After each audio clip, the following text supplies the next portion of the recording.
آپ کو معلوم ہے کہ ماہ ربیع الاول کا آغاز ہو چکا ہے۔ یہ ماہ مبارک حضور صلی اللہ علیہ وسلم کی سیرت مطہرہ سے ایک بڑا گہرا تعلق رکھتا ہے۔ حضور کی ولادت باسعادت بھی اسی ماہ مبارک میں ہوئی، اگرچہ تاریخ کے بارے میں اختلاف ہے۔ حضور کا انتقال بھی اس ماہ مبارک میں ہوا، اور وہ متفق علیہ تاریخ ہے 12 ربیع الاول اصل میں حضور کا یوم وفات، اور اکثر محققین کی رائے یہ ہے کہ آپ کا یوم ولادت جو ہے وہ 9 ربیع الاول ہے۔ یہی وجہ ہے کہ مجھے یاد ہے کہ ہمارے بچپن میں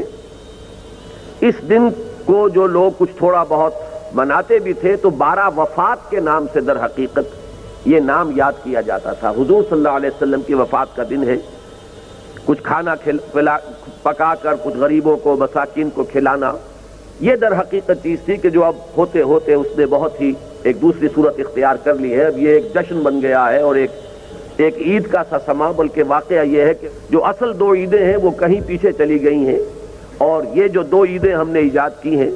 ایک عید میلاد النبی اور ایک عید استقلال، اگر ہم جائزہ لیں تو شاید یہ 2 جو ہے زیادہ فور گراؤنڈ میں آ چکی ہیں۔ لیکن یہ کہ جہاں تک آپ کی ولادت اور آپ کے وفات کا اس ماہ مبارک میں ہونا ہے وہ ثابت ہے۔ مزید برآں حضور کا ورود مدینہ منورہ میں بھی ماہ الاول میں ہوا ہے۔ اس پہلو سے اگر اس ماہ مبارک میں ہم سیرت النبی کے مطالعے کا ایک خاص موضوع رکھیں، کسی تاریخ کے تعین کے بغیر